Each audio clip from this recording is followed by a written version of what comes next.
is building a community of facilitators to change the world. Let's put our hands together for Douglas Ferguson.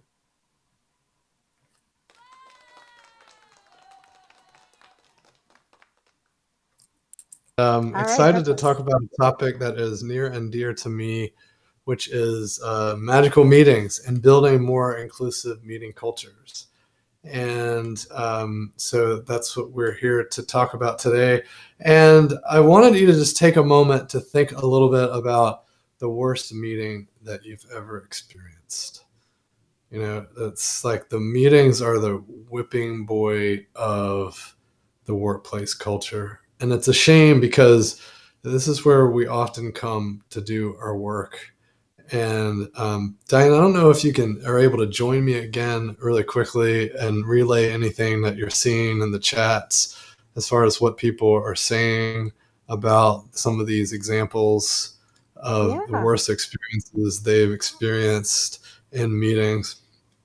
But in the virtual setting, it's always like to start off with a little bit of audience engagement. And so this is the virtual version of that. What are we hearing from what are people saying? What are some of the things we're hearing? Yeah, so it's actually, just so you know, there's a little bit of a delay on their end. So we have to give them just a minute, but it appears, somebody wrote Robert's Rules. Yes, Robert's Rules. That, it's like they were designed to make meetings more efficient, but if we get too structured, they can stifle innovation. So we had to think about how we show up in different scenarios, because not all rules are great for all scenarios. They're not. I feel like the audience, I know people want to chime in, but they are hesitant. But the Roberts Rule person, your level senior versus your new. Yes. Often there's the listing. There's a few phenomena there that we can think about and unpack. One is when, you've got two meetings that are trying to happen simultaneously. And if you ever run a meeting where, you've got leadership that are thinking strategically and you've got others that are thinking tactically. And if you haven't set expectations around how we're going to be in that meeting, and then you got two groups kind of at two different levels, it's really hard to get them there. One quick move in the moment, if you realize you're there and you haven't preemptively addressed it, you can do a breakout. You can say, it seems like the four of you are thinking about logistics, and the three or four of you are thinking kind of more high level. Maybe let's split up and have separate conversations and come back and compare notes and see where there's differences. And maybe we'll address those differences once they've kind of thought out from the two different angles. If you're really wanting to have a strategic conversation, it's important to make that clear up front. Another thing that surfaced there on that is this idea that when new people aren't hip to the jargon, so often jargon can ruin the experience of a meeting for someone who's not quite so familiar with the way we talk. And so just remembering to take a beginner's mindset to how we show up. That's so true. I have more actually. Now they're starting to come great. in. Excellent. Oh, okay. One of them is it's frustrating. I'll read through a couple of them and then I'll pause. And then if you want me to read through more, I can. Somebody says, it's frustrating to be in a room with people that dominate a conversation and don't make space for others. Another one, when we meet, circle a topic, then just agree to meet it. Oh, that was a comment. Sorry. At my old job, a 3-hour meeting, nothing was decided except that we needed another meeting to make a decision. That's very classic, right? Meetings that could be in an email. I've just experienced that. Another one is please look over these notes before the meeting. And then nobody was yes. Right? Here's a bunch of homework. One. Oh my gosh. Here's a bunch of homework to do before the meeting, even though all our meetings are back to back. And who has time to do that, right? I mean, right. There's no breaks in between. People repeating what I said and talking as if it's their own idea. Right. Ouch. That got a lot of emojis. An exec who wants a 15-minute meeting, but we can't actually do what we need to do in that time, and then they show up 5 minutes late. Okay. We've all been there. Yes. Poorly organized extroverts versus introverts. Oh, whoops, sorry, it just jumped. Let's see, where was that? Poorly organized extroverts. Oh man, sorry. Versus introverts that you might not hear from. The worst is when no one is in charge of the meeting. And then lastly, yes. people running over the meeting time as if no one has anything else to do. Love it. Yeah. All right. That's great. All right. Okay. Thank you, Diane. I appreciate You're you jumping welcome. in and helping. And, you know, this punctuates the reason why I was so passionate about writing magical meetings. And, you know, I was, you know, noticing this across startups and you know, companies and stories on the internet, et cetera, and just became super passionate about, hey, how can we address these things? And I'd spent a long time in my career as a technologist. I was a CTO, so I was working with product teams and engineers to, you know, bring product to market.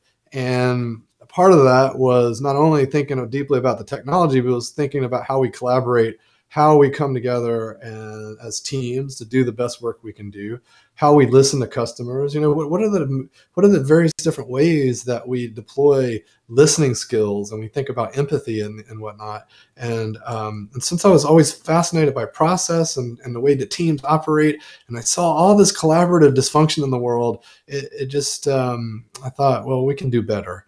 And so created the non-obvious guide to magical meetings. And, you know, this is really, I would say it's really distilled down, lots of bullet points, lots of like really tactical advice, not even one story. I don't know if you've ever gotten business books and it's just full of these great stories, but then you're like, what do I go do now? So really the idea here was let's focus on very actionable stuff. My name's Douglas, and I design magical meetings. And I'm here to talk to you today about magical meetings. And magical meetings can create more inclusivity in our culture. Because let's face it, if we're in back-to-back meetings all the time, what are we doing at work other than meeting? And so thinking about how we meet, how we structure our meetings, what we do before and after our meetings can really punctuate all the work that we do. And magical meetings is kind of developed into a 3-part process, or it's organized into three parts: before the meeting, during the meeting, after the meeting. And within that, we've got 10 different meeting mantras. And today I'm really going to focus in on the first 3: no purpose, no meeting; debrief for durability; and do the work in the meeting. Additionally, there are bring your best self. If you're going to show up for the meeting, don't check your email. Don't be on your phone. Don't be connected to some other thing. Don't be working on a PowerPoint. If you got to do those other things, just don't attend the meeting, because your lack of attention, your lack of showing up is going to be a drain on the overall meeting. You're going to reduce the IQ, the collective IQ of the meeting. So just don't show up if you got to do those things. And that'll be a clear signal that you're not ready to be present. And that's okay. In fact, we have a voltage control, we have a rule: all meetings are optional. But we have etiquette around saying to each other, I can't make it to that meeting. Respect everybody's time, right? We don't want to throw calendars. We don't want to just crop dust our calendars with meetings that aren't necessary. Let's think about the expense of a meeting and what it means to steal someone's time. We're going to spend time deciding what not to do, which meetings we're not going to have, and what is not going to provide value or drive outcomes. We're going to think about embracing the inner child. What is the child's mind? How can we get into that mindset and tap into the possibility? We're going to disagree and commit. Now, this one requires a culture that has high psychological safety. You know, if we don't feel comfortable speaking up, then disagree and commit's hard to enforce, because people don't feel safe to disagree. So be careful with that one. But it's powerful if we have a culture that can support it, because it means that we're not going around looking for unanimity. We can get to consensus without having everyone agree, which means that we're comfortable experimenting and testing things and finding out if we're wrong or not. Also, capture room intelligence. We believe if you don't write it down, it didn't happen. And so let's make sure we record what's going on. And ideally, we're visualizing the conversation. It's not just about capturing action items at the end of the meeting. In fact, if you're spending a bunch of time at the end of the meeting trying to document stuff and like say who's going to do what, you missed out on a big opportunity because you could have been visualizing along the way and putting someone's name right on it in the moment, which is a lot more efficient. And we can repair errors along the way rather than getting to the end and someone going, I don't think that sounds right, but I don't have time to deal with that right now. Then we get into foster emotional safety, which is, psychological safety, and really critical that everyone feel safe to speak up and share their mind. So I want to spend a little bit of time digging into each section. So before the meeting, and I was recently, well, it's been a while now, but when I first put this talk together, I was talking to someone and they were like, ever since the beginning of time, our calendars have been full of meetings. And it immediately conjured this image up of a cave person staring at a cave paintings of calendars that were just like obliterated with meetings. And so clearly it probably hasn't gone back that far. But at some point we took a left turn and we said, hey, let's just like torture ourselves here. And we're going to talk about some ways that we can prevent that. And we got some tools to do some analysis of your teams and of yourself to work around it. And so the first question we need to ask ourselves is, do we actually need a meeting? And, and there's the meme of this meeting should have been an email. And in fact, I'm about to do a series with Mural that is titled, This Meeting Should Not Have Been an Email, because there's a lot of meetings that shouldn't be emails, and that we need to honor those meetings. There's a lot of good ones out there, and they kind of get a bad name because they're associated, right? And so let's just be honest about which ones we need to keep and get clear on it. And the best way to do that is to clarify purpose. And often, if we try to get rid of a meeting, someone's holding on to it real tight. They're like, "Oh no, we got it, we can't." And then you have to drill a few layers deeper to understand why they're hanging on so tight. And if it's just because it's sacred, if it's just because of ritual, or because it's the way we've always done it, and it's my fond memories of starting the company, then maybe we need to, understand, maybe there's a way to unpack some of those cultural elements, a way to pay homage to who we were and where we came from, but without killing everyone with this horrible meeting.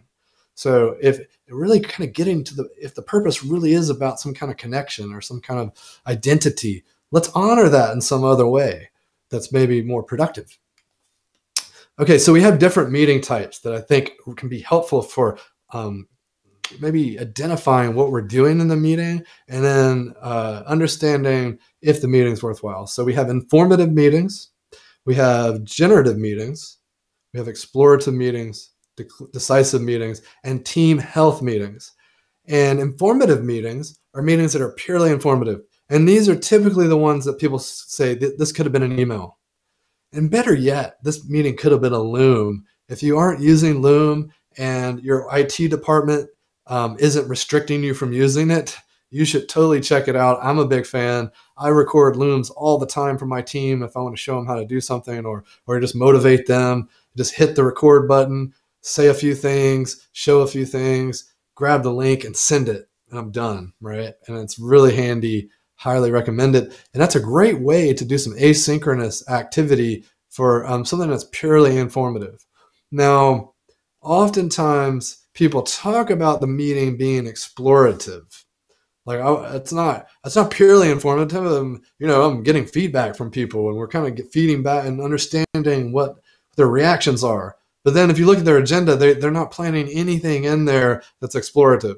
So if you're telling me that this is informative and explorative, show me with intention how you plan to be explorative. Convince me. Lean into it and put time on your agenda. Your agenda shouldn't be a list of topics. Your agenda should depict an arc of an experience. What's the journey you want us to take, and how are you going to hit these elements? Generative means we're going to come together and come up with ideas. A lot of people call that brainstorming. I think brainstorming to me is a very specific technique.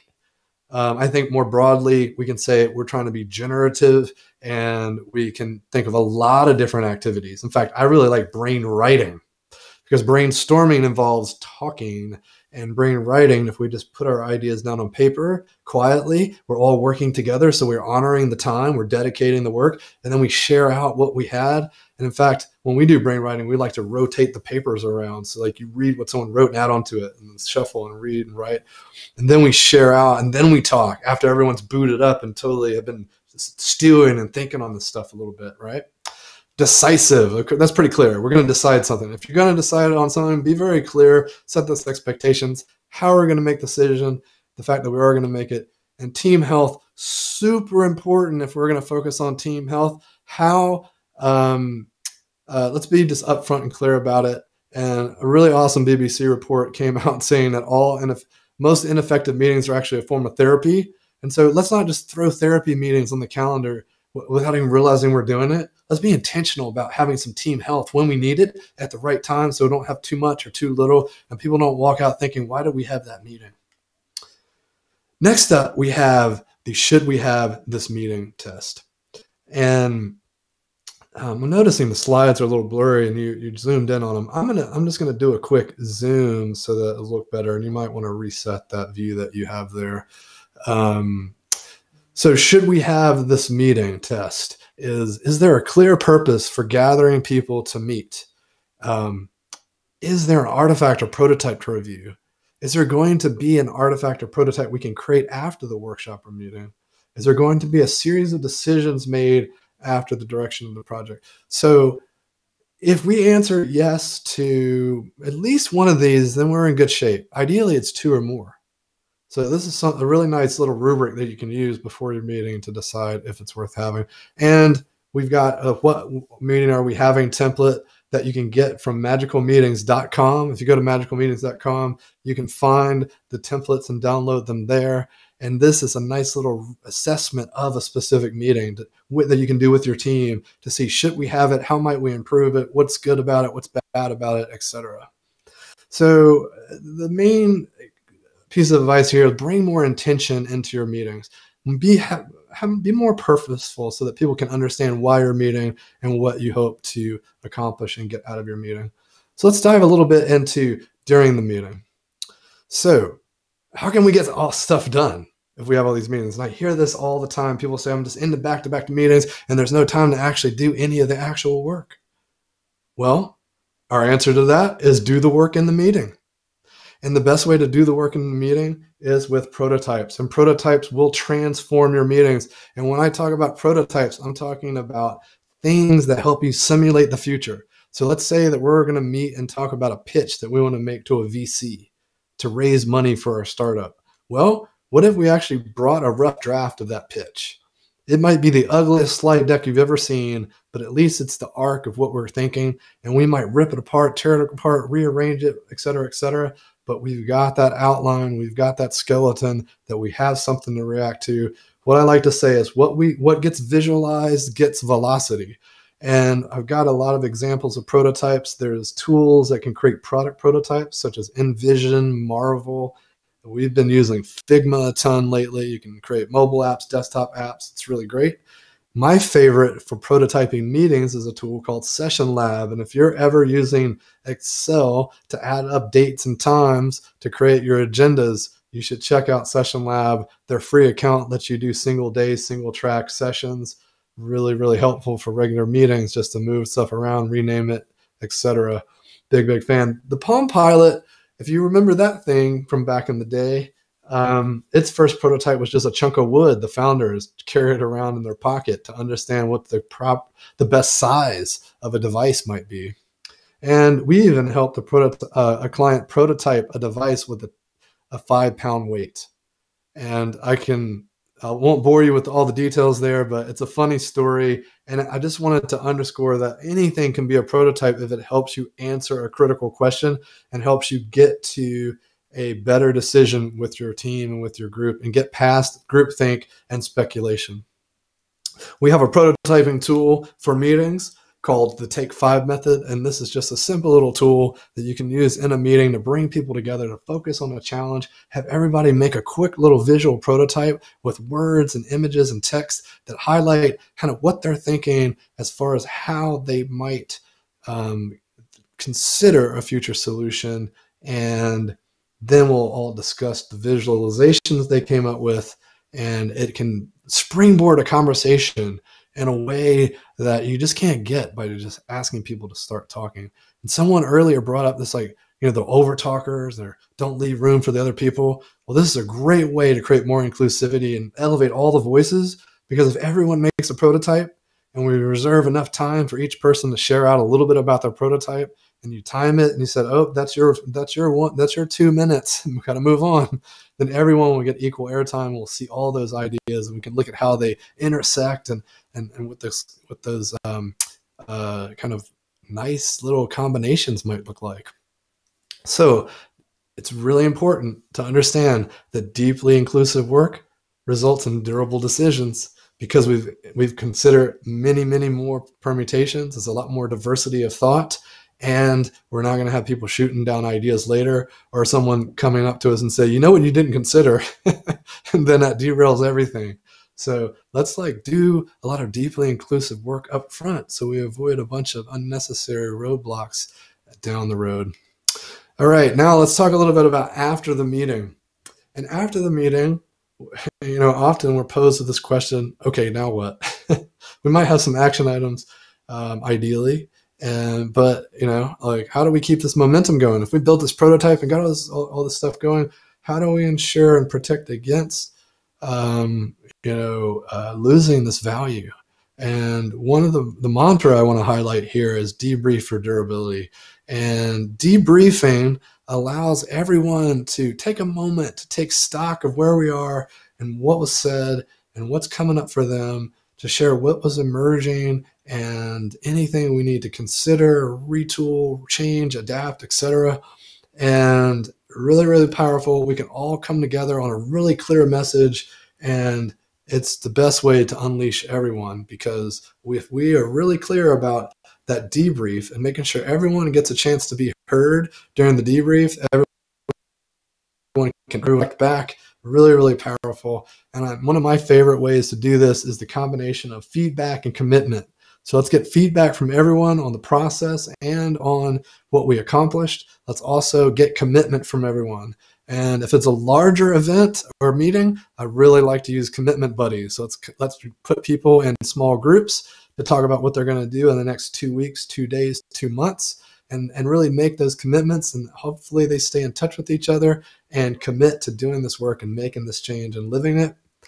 And we definitely need to make sure we share the story, because stories are where things live, outside of the walls of the meeting. And let's think about our story checklist. If we're going to put together a good story about our meeting or session, we want to make sure that we're thinking about metrics and data, trends and patterns. What sort of insights are starting to percolate out? Can we build a recap deck of photos or images? It's like a slide deck, like a vacation slide deck, if you will. And then I've been talking a little bit about Loom. So like video messages, really powerful.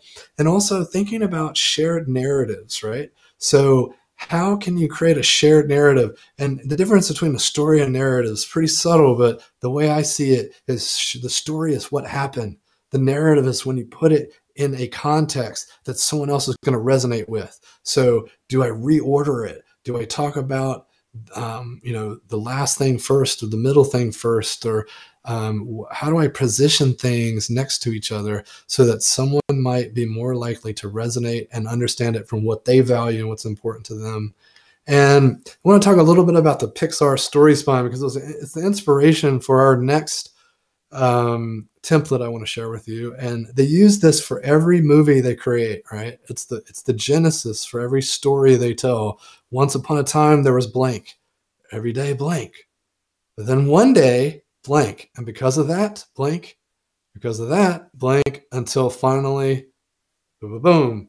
And so imagine applying that to meetings. And so what we came up with was, before our meeting, there was a problem or opportunity. So we had to have a meeting or a workshop to drive an outcome for the problem or opportunity. As a team, we blanked. What did we do? And because of that, what decisions did we make, or what progress did we make? And because of that, we now have this potential we've developed. And if you want to look over our work, you can review our artifacts and then where's our archive. And moving forward, we're focused on our momentum? What are we focused on, and how are we committing to the broader organization, what we're going to do? And if you have any questions or concerns, you can contact blank, the decider, facilitator. And here is the story spine template that you can get at Magical Meetings. And it's really just that story spine that you can fill out in a template. And look, I don't necessarily recommend sending an email out written just like that, because you might sound a little robotic, but it is really helpful to organize your thoughts. So think of it like an organizer, so that you can kind of get down all the pieces that you need to convey. And remember, if you don't share the story, someone else will. And if your team, your meeting participants start to go out and proliferate, and you haven't gotten clear on who you need to talk to, what they need to hear, and how to tailor that message to appeal to their values, then you're going to have disparate stories and narratives floating around, and people may not think your initiative is very robust, because that might not sound like you've got your act together. And with that, I want to, I'll point out our last template. This one kind of applies to all sections, because it's about meeting culture. It's our maybe the granddaddy or grandmother of all templates for Magical Meetings, and it's the meeting culture redesign. And for those that came to the workshop this morning, we spent a lot of time digging into this template and talking about their meeting cultures and how they might adapt them. So whereas the first template we saw today is focused on assessing a specific meeting, this template is focused on assessing our meeting culture and how we might shift with it. You can download this at magicalmeetings.com as well. And I'll say that all of these templates are really great to run with your team to understand and assess where you're at, but you can also get a lot of benefit just from running through it by yourself and contemplating like what's happening. All right, so I want to just review really quickly. Magical Meetings, broken up into 3 sections: before the meeting, during the meeting, after the meeting. Lots of it we didn't get to cover today, but the things we did cover today: no purpose, no meeting. Let's remember to clarify our purpose. It will help you make a better meeting, better agenda. It will help your participants come with better expectations and a better understanding, maybe even like not attend because it's not going to be purposeful for them, or they might suggest others that should be there. Think about how inclusive that is. You articulate your purpose and they start inviting more people because they know they need to be there. Wow. Do the work in the meeting. By nature, that's inclusive because we are including people in the work. We're not going to just collect some ideas and then send someone off into the corner or in the cave to go do it all. We're going to make some traction together, and then we might divide and conquer. We're going to debrief for durability. We're going to include everyone in the reflection and making sure that we summarized and built the narratives in the correct story. So I want to just take a moment to say, if you would reflect and consider, is something that was critical that you heard today in these 3 magical meeting sections, a question that might be emerging for you because we're about to go into QA, a challenge that you might face in putting this into action, or maybe what you plan to do next. Any of those prompts speak to you? Take a moment to think about that.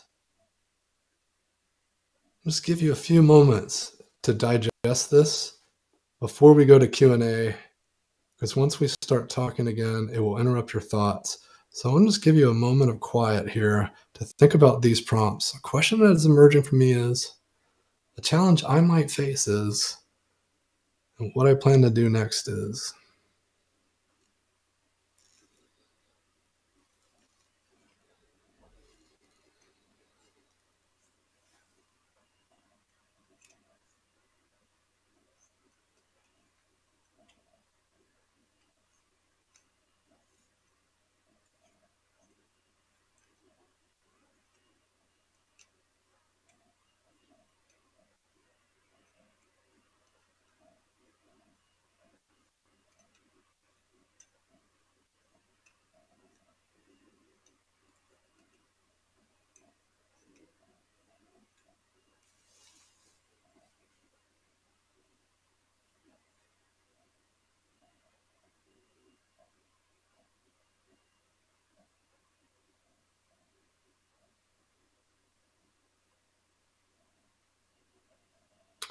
Excellent. So we're going to go to QA here just in a moment. I just wanted to say it's been a pleasure giving this talk to you. I love talking about magical meetings. It's my passion.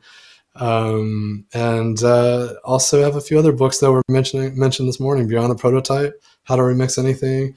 And I'm available on LinkedIn and Instagram and Twitter. So would love to connect with you. And I love meeting new people, and hopefully you can come join us in our facilitation lab. It's a free event every week.